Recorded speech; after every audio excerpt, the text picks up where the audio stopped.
Family member تو نہیں ہے یا کارکن تو نہیں ہے پی ایم ایل این کے, انہوں نے جا کے ان کا خوشی کا اظہار کیا ہے, ان کا شکریہ ادا کیا ہے, اور جو لوگ زخمی ہوئے ہیں ان کی عادت کی بات کی ہے, ان کی مکمل جو ہے صحت یابی کی نہ صرف دعا کی ہے بلکہ احکامات جاری کیے ہیں کہ ان کے لیے غیر معمولی فیصلے کیے جائیں اور جو صحت کے اعلیٰ حکام ہیں. تو ایک تو یہ جسچر ہمیں نظر آ رہا ہے, وزیر اعظم خود یہ سب کچھ کر رہے ہیں, جبکہ ہمارے خان صاحب جو ہیں وہ کسی کی فاتحہ پر بھی نہیں جاتے, کہتے ہیں کہ جی کوئی بدعت مدت کا معاملہ ہے, کوئی منع کر دیا جاتا ہے, وہ تدفین پہ بھی نہیں جاتے. پشاور میں دھماکہ ہوتا ہے, لوگ اپنے پیاروں کے لیے تڑپتے رہتے ہیں, لیکن خان صاحب جلسے کے لیے وہاں پہنچتے ہیں, بیس کیمپ اپنا پشاور بناتے ہیں, لیکن ان میں سے کسی ایک فیملی کے گھر وہ نہیں جاتے. آپ نے ابھی بات کی پشاور کو بیس کیمپ بنانے کی. دیکھیں اس وقت جو ہیئرنگ ہے وہ تو ہے کنٹیمپٹ آف کورٹ کی. مجھے دکھ اس بات کا ہے ڈاکٹر صاحب, آج تک یہ ہیئرنگ کب ہوگی کہ ایک صوبے نے اپنی پوری طاقت کے ساتھ فیڈریشن کے اوپر ہلہ بولا؟ اس کی کون کرے گا ہیئرنگ؟ ایک اکائی کو سینٹر کے خلاف کھڑا کر دیا گیا, اور کل عمران خان چیف منسٹر کا ہیلی کاپٹر استعمال کرتا رہا, کے پی کے کی پولیس اور ایڈمنسٹریشن جو ہے وہ اس کو پروٹیکٹ کرتی رہی. مجھے ایک اور کل دکھ ہوا ہے, اور بلکہ رات میں نے ایک یعنی کہ ہمارے بہت سینئر بیوروکریٹ ہے ان کے ساتھ گپ شپ ہو رہی تھی, تو میں نے ان سے دکھ کا اظہار بھی کیا, اور تھینکس گاڈ انہوں نے کہا کہ اقرار آپ ٹھیک کہہ رہے ہیں. اس پاکستان میں اے پی یو جی تھی, آل پاکستان یونیفائڈ گروپ, بعد میں وہ کامنر میں 1972 میں چینج ہوا. کامنر گروپ کا مقصد یہ تھا کہ پورے پاکستان سے جو ہے وہ اٹھائے جائیں لوگوں کو اور ایڈمنسٹریشن میں ڈالا جائے. پھر اس میں ایک آل پاکستان سروسز گروپ بنا, جو کہ پہلے اپنا ڈی جی وہ تھا, یعنی کہ ڈسٹرکٹ مینجمنٹ گروپ تھا. مجھے ایک بات بتائیے کہ کہاں گیا وہ پورا سسٹم اسٹیبلشمنٹ کوڈ کا, کہ جس کے مطابق نہ تو آئی جی کے پی کے نے نہ چیف سیکرٹری کے پی کے نے کوئی ایکشن نہیں لیا ایک شخص کے خلاف جو کہ سینٹر میں دھاوا بول رہا تھا, بلکہ اس کا حصہ بنے, بلکہ وہ پی ٹی آئی کے کارکن کے طور پر کام کرتے نظر آئے, اس کا حصہ بنے. دیکھیں میں کہتا ہوں یہ مجھے نہیں, آف کورس کورٹ کے ایشو ہیں, کنٹیمپٹ آف کورٹ کا کیا فیصلہ آتا ہے مجھے نہیں پتا چلتا ہے, مجھے نہیں پتا ہے, لیکن میرا دل چاہتا ہے کہ آپ یا میں یا کوئی ہم میں سے ایک پاکستانی جائے کورٹ میں اور پوچھے کہ یہ اس طرح آپ ریاست چلائیں گے کہ ایک اکائی کو دوسری اپنے سینٹر کے خلاف کھڑا کریں گے, فیڈریشن کے خلاف. سپریم کورٹ کے احکامات کو جس طریقے سے نہ صرف اسے انحراف کیا, اس کی دھجیاں بھی کھیلی گئی, اس کا مذاق اڑایا گیا, اور وہ عمران خان ہمیشہ ہر انسٹیٹیوشن کا مذاق اڑاتا ہے. کسی کو کبھی نیوٹرل کہتا ہے, کسی کو کبھی جانور کہتا ہے, کسی کی بات. دیکھیں کل کتنا کلیئر تھا کہ آپ H9 سے آگے نہیں آئیں گے. بالکل. انہوں نے کہا دیکھ لو میں آ کے دکھاؤں گا, جو میرا کرنا کر لو, مجھے آج تک کسی نے ہاتھ نہیں لگایا ہے. اس کو ایک یقین ہے کہ مجھے ایک بات بتائیے, جب یہاں اسلام آباد میں رات کو کانسٹیٹیوشن, آغا صاحب جس کا جب دل چاہے گا وہ آئے گا, ہماری اکائیوں پر حملہ کرے گا, وہ ہماری فیڈریشن پر حملہ کرے گا, وہ ہمارے مقدس اداروں پر حملہ کرے گا, گالم گلوچ کرے گا, اور ایزیلی وہ واپس ایک پریسیڈنٹ سیٹ ہو رہا ہے. یہی میں کہہ رہا ہوں ڈاکٹر سجاد بخاری صاحب, آپ اب میری بات سمجھ گئے ہیں کہ جب یہاں پہ رات کو دھجیاں بکھیری گئیں کانسٹیٹیوشن کی, اور کانسٹیٹیوشن کو بتانے کے لیے جب عدالتیں لگیں تو اس نے اس کا مذاق نہیں اڑایا تھا. اور مجھے ایک بات بتائیے, کاش اس وقت کنٹیمپٹ آف کورٹ اس کے خلاف ہوتا تو کل یہ جرات نہ کرتا. اچھا آرٹیکل 222 اور ابھی بھی وہ سیٹسفائیڈ ہے. ایک بات بتا دوں, ہی سو کانفیڈنٹ, اس کو یقین ہے. What is the reason behind? He is a pampered. Problem یہ ہے کہ اس کو ساری عمر پیمپرڈ کے طور پہ ایک لاڈلے بچے کے طور پہ پالا گیا ہے. تو یہ جو آرٹیکل 242 جس میں فنڈامنٹل رائٹس کی بات کی تھی, بیسک رائٹس کی بات کی تھی, 16 آرٹیکل 7 کانسٹیٹیوشن آف پاکستان کا 16, 17, 18 وضاحت کر رہا ہے کہ ایک عام آدمی, اس کے فنڈامنٹل رائٹ, اس کے بیسک رائٹ. یہاں پہ تو پولیٹیکل فورسز کی بات ہو رہی ہے. ایک عام آدمی, میرا کوئی کیوں نہیں پوچھتا کہ مجھے سفر میں اتنی دقت ہوئی. آپ یقین جانتے ہیں first time in the history میں نے اپنی ٹریولنگ جو ہے وہ بائکیا پہ کی ہے, موٹر بائک پر جو ہے میں تلاگنگ سے جو ہے وہ میں ترنول تک پہنچا ہوں. تو مطلب یہ میرے رائٹس کہاں ہیں, ایک عام آدمی. اور میں نے خود دیکھا, میں نے خواتین کو, شیرخوار بچوں کو دیکھا کہ وہ ہاسپٹلز تک نہیں پہنچ سکے. اس کا پوچھ کے بازگشت کب ہوگی؟ دیکھیں میں نے کل بھی یہ بات کی تھی ایک دوست کے ساتھ, آج آپ نے پھر بات چھیڑ دی. سارتے جو کہ ایک فرینچ فلاسفر بھی تھا اور پولیٹیشین بھی تھا, اس نے بڑی پیاری بات کی ہے. اس نے کہا جمہوریت کی سب سے بڑی جو بدقسمتی ہے, جمہوریت اپنے اندر اپنا قاتل لیے پھرتی ہے. کہ جمہوریت کو جمہوریت ہی کو قتل کرنے کے لیے استعمال کیا جاتا ہے. یہ جاتے ہیں نا, میرا فنڈامنٹل رائٹ ہے کہ میں نے پروٹیسٹ کرنا ہے. جمہوریت کی اس کلاس کو استعمال کرتے ہوئے جمہوریت کا قتل کیا جاتا ہے. یہ ایک بہت بدقسمتی ہے. آپ کانسٹیٹیوشن کی بات کر رہے ہیں جناب والا, یہ کانسٹیٹیوشن غریب غربا کے لیے ہوتے ہیں, اس کے لیے کوئی کانسٹیٹیوشن نہیں ہے. نہ وہ پارلیمنٹ پہ یقین رکھتا ہے, نہ وہ کانسٹیٹیوشن پہ یقین رکھتا ہے, نہ وہ اداروں پہ یقین رکھتا ہے, until and unless. یہ تمام چیزیں اس کو پرائم منسٹر ہاؤس میں جانے کے لیے. دیکھیں میاں شہباز شریف صاحب نے جب ریڈ زون کا دورہ کیا تو خان صاحب تو معذرت کے ساتھ کوئی ایک چھوٹی سی بات ہو تو وہ جس طریقے سے الزام تراشی اور وہ جو اپنے دکھ درد اور دکھڑے سنانے والی اتنا مطلب ٹالرنس دکھایا گیا میاں شہباز شریف کی جانب سے کہ مطلب اس ٹائم پر اگر نظر آئے تو وکٹمز کی بات کریں یا افیکٹڈ لوگوں کی بات کریں یا متاثر لوگوں کی بات کریں تو پی ایم ایل این ہے جس کو ابھی پچھلے حالیہ 3 فیصلوں میں آپ نے دیکھا چیف الیکشن کمیشنر کا جو 3 ممبرز کا جو فیصلہ ہے چیف الیکشن کمیشن کا, اس میں ڈی سیٹ کرنے والا معاملہ, پھر ووٹ نہ کاؤنٹ کرنے والا معاملہ, اور میں بھی پی ایم ایل این, لیکن رتی برابر جو ہے میاں شہباز شریف نے آج بھی اور اس سے پہلے بھی پارلیمنٹ کے اندر بھی کوئی گلہ شکوہ نہیں کیا, کوئی الزام تراشی نہیں کی. انہوں نے کہا ہم تو اعلیٰ عدلیہ کے فیصلوں کو منو ان تسلیم کرتے ہیں. دیکھیں بات آپ 2 چیزوں کو مکس کر رہے ہیں, یعنی کہ I am so sorry to mention, میں کہوں گا کہ آپ پھول اور کانٹے کو مکس کر رہے ہیں. پارلیمنٹیرینز ہوتے ہیں کچھ. میں آپ کو یہی بات بتاؤں کہ پاکستان پیپلز پارٹی اور پی ایم ایل این دونوں 3 دفعہ حکومت سے نکلے, whatever the reason could be, نکلے. کیا انہوں نے ملک کو اس طرح ہالٹ کرنے کی کوشش کی؟ کیا انہوں نے کہا میں جلا دوں گا؟ کیا انہوں نے کہا کہ ہم خون, یہ لفظ میرے نہیں ہے, یہ عمران خان کے ہیں, کہ ہم خونی انقلاب لے کر آئیں گے؟ کیا کبھی کہا؟ نہیں, کیونکہ وہ پارلیمنٹیرین. اچھا, ایک اور مجاہد ختم نبوت اور اس کے بعد پتہ نہیں جی وہ جلا دو گرا دو, یہ میں سینہ تان کے کھڑا ہوں, جو پروٹیکشن بیل کے لیے جو ہے وہ اپنی عدالتوں میں جو صبح صبح پہنچ گئے تھے, تو یہ لوگ کہاں ہیں جو ملک میں آگ لگا دو, انتشار کر دو, تباہ کر دو, کھینچ کے لے آؤ, پتہ نہیں کپڑے کیا کہ میں خیر ان القابات کو اور الفاظ کا ذکر نہیں کرنا چاہتا, وہ لوگ آج کہاں ہیں؟ وہ روپوش ہیں, کل بھی ان کے گھروں سے وہ غائب ہوئے تھے, چھپے ہوئے تھے, یعنی اپنی ماؤں بہنوں بچوں کو تو کہتے ہیں آپ سڑکوں پہ آؤ, جلاؤ گھراؤ, اور خود آپ اے سی میں انجوائے کر رہے ہیں. جی بالکل, بہت اچھی آپ نے بات کی. وہ لوگ کدھر ہیں؟ دیکھیں جی, جو بیسیکلی انارکسٹ ہوتے ہیں نا, ان کو اپنی جان سے پیاری کوئی چیز نہیں ہوتی ہے, نہ ہی ریاست, نہ ہی عوام, نہ ہی ان کے فالوورز. اپنے آپ کو تو وہ پروٹیکٹ رکھتے ہیں. اس سارے سسٹم میں جو مجھے دکھ ہوا ہے کل, مجھے یہ دکھ نہیں ہوا ہے کہ یعنی کہ کتنا املاک کو نقصان پہنچا, یقیناً ہوا ہوگا, لیکن وہ لیول نہیں ہے. یا جو لوگ بیچارے جان کی بازی ہار گئے, اللہ تعالیٰ ان کو مغفرت کرے, آمین. لیکن مجھے سب سے بڑا دکھ یہ ہے کہ کیا یہ سلسلہ پاکستان میں جاری رہے گا کہ 22 کروڑ کی آبادی میں سے کوئی 2000 یا 10,000 یا 20,000 یا 2 لاکھ یا 20 لاکھ آدمی لا کے ریاست کو اپنے مطابق چلا لے؟ یہ اس کا جواب کون دے گا؟ اور اس میں امپورٹنٹ ترین بات, ڈاکٹر صاحب میں موصل کی مثال دیتا ہوں. موصل ایک پروونس ہے عراق کا. سب سے پہلے جب عراق میں اپنا تباہی کرنی تھی, آپ کو یاد ہوگا, موصل کے گورنر کو کھڑا کیا گیا تھا سینٹر کے خلاف. بشار الاسد والا معاملہ بھی یہی تھا, ایجپٹ میں بھی یہی سب کچھ ہوا. پہلے پروونس کو کھڑا کیا گیا فیڈریشن کے خلاف, اور پھر تباہی مچائی گئی. کیا کل پاکستان میں یہ نہیں ہوا؟ بالکل. کیا ایک اکائی کو ریاست کے خلاف کھڑا نہیں کیا گیا؟ اور جو آپ باہر جا کے دیکھ لیں, ہمارے سارے بچے کے پی کے سے ابھی تک سڑکوں پہ پھر رہے ہیں. میں نے ایک بچے کو روک کے پوچھا, میں نے کہا ابھی تک کیوں پھر رہے, واپس نہیں جانا ہے؟ کہتا آیا تھا جس میں وہ بس ہی نہیں ہے. وہ آج وہاں پہ ریڈ زون میں کیا بول رہے ہیں, وہ ریڈ زون میں یہ کہہ رہے ہیں خان صاحب نے تو ہمیں دھرنے کے لیے بلایا تھا, ہم کم از کم تھوڑا انجوائے تو کر لیں, اور وہاں پہ کچرے کا ڈھیر آپ کو نظر آئے گا, غلاظت نظر آئے گی. اس کے پاس, بچے کے پاس پیسے نہیں تھے. وہ کہتا ہے جو لے کر آئے تھے وہ تو میں ڈھونڈ رہا ہوں رات سے, وہ کدھر گئے, اب میں واپس کیسے جاؤں گا؟ دوستوں کے ساتھ, دوست اپنے ڈھونڈ رہا ہوں. خان صاحب کو نیند آ گئی تھی. یہ ہے فوڈر, یہ ہے فوڈر. اس طرح چارے کے طور پہ استعمال کیا جاتا ہے انسانوں کو.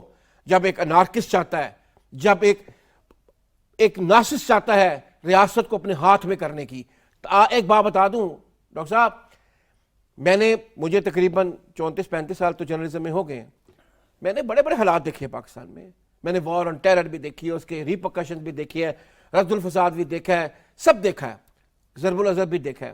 اور آپ پہ قدغن بھی میں نے بہت دیکھی ہیں. جی, اور آپ یعنی کہ آپ نے بھی کہہ رہے تھے نا بڑے دنوں بعد آغا صاحب ملاقات ہوئی, تو 3.5 سال کے بعد میں یہاں بیٹھا ہوں, ورنہ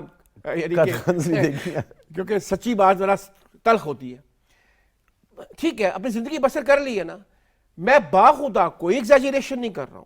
یہ حالات میں نے پاکستان میں نہیں دیکھے کہ ایک شخص کو اتنی کچھ سائیکولوجیکل طاقت دے دی جائے کہ ایک تو وہ سمجھے کہ وہ انٹچیبل ہے، اور وہ ثابت بھی کرے میں وہ انٹچیبل ہے، پوتر ہے آج تک اس کو گرفتار نہیں ہوا ہے۔ اسی پی ٹی وی کی بلڈنگ میں یہی میرے دوست بیٹھے ہوئے تھے جب حملہ ہوا تھا، اس میں بھی وہ گرفتار نہیں ہوا تھا، آج بھی وہ گرفتار نہیں ہوا ہے۔ جب کانسٹیٹیوشن کی ایبروگیٹ کیا تھا اپنا گرفتار نہیں ہوا تھا، جب اس کو یکدم اسمبلی توڑ کے گھر چلے گئے تھے تب گرفتار نہیں ہوا تھا۔ اس کو پتہ ہے مجھے کوئی ہاتھ نہیں لگا سکتا ہے۔ جب ایک ریاست ایک سنگل آدمی کو یہ طاقت دے دیتی ہے نا تو پھر وہ نارکسٹ اپنے آپ بن جاتا ہے، وہ نہ بھی چاہتے ہوئے بن جاتا ہے۔ بریکنگ نیوز کی طرف چلتے ہیں، پروڈیوسر صاحب بتا رہے ہیں، اس کے بعد دوبارہ حاضر ہوں گے۔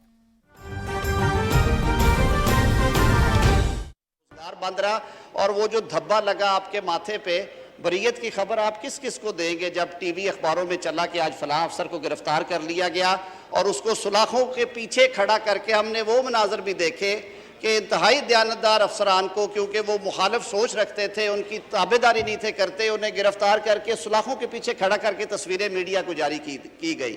اس قانون میں یہ ترمیم بھی ہے کہ کوئی میڈیا کیمپین نہیں کرے گا نیب جب تک مقدمہ فائنل نہیں ہو جائے گا۔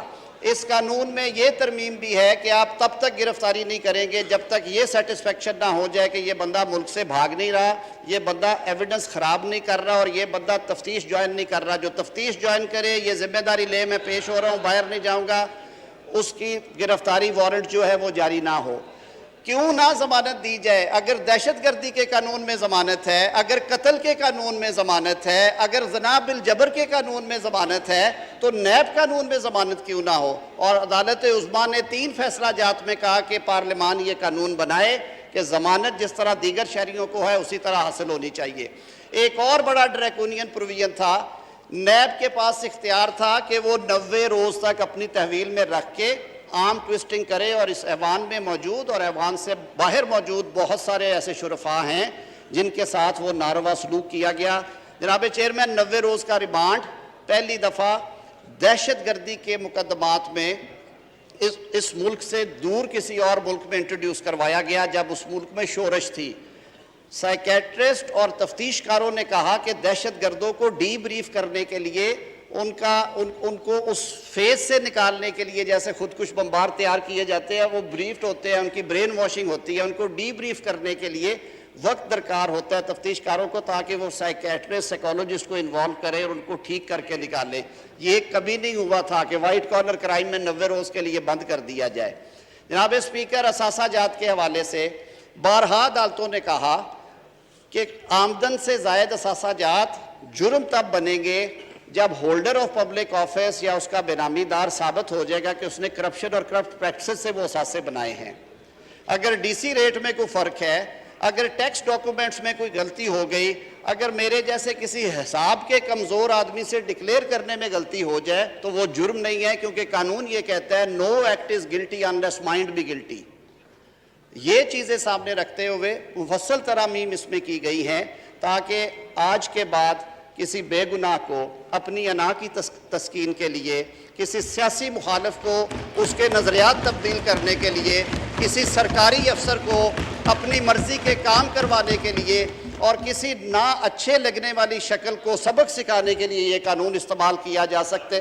ہم نے یہ حلف لیا ہے جناب اسپیکر یہ آتے ہوئے کہ ہم پاکستان کے آئین کے تابع قانون سازی کریں گے، ہم پاکستان کے آئین میں دیے گئے حقوق کا تحفظ کریں گے۔ تو میں سمجھتا ہوں کہ آج ایک بہت بڑا کام کرنے جا رہے ہیں۔ آج اس عقوبت خانے سے آپ اس 22 کروڑ عوام میں سے ان وکٹمز کو نکالیں گے جو کہ کل لائکلی اس کا شکار ہو سکتے ہیں۔ میں ایک بات بڑے وثوق سے، اور میں یہ بات ضرور کروں گا کہ جب یہ ذمہ داری سونپی گئی اور پھر جب اراکین کی امینڈمنٹس آئیں، کل پھر ایک میٹنگ ہوئی، ایک اعتراض اٹھایا گیا۔ وہ سر کہتے ہیں نا کہ جویں پڑھے یا اویں پڑھاواں گے، کہ یعنی کہ اگر ڈنڈے کھا کے پڑھائی کی ہے تو ڈنڈے مار کے ہی پڑھائیں گے۔ یہ قانون ہم تو بھگت چکے، جو یہاں بیٹھے ہوئے ہیں ان میں سے بہت سارے بھگت چکے، آپ سب کو معلوم ہے، پوری قوم کو معلوم ہے۔ یہ قانون سب کے لیے یکساں ہے، جنہوں نے بھگتنا تھا وہ اس کا پھل کھائیں گے۔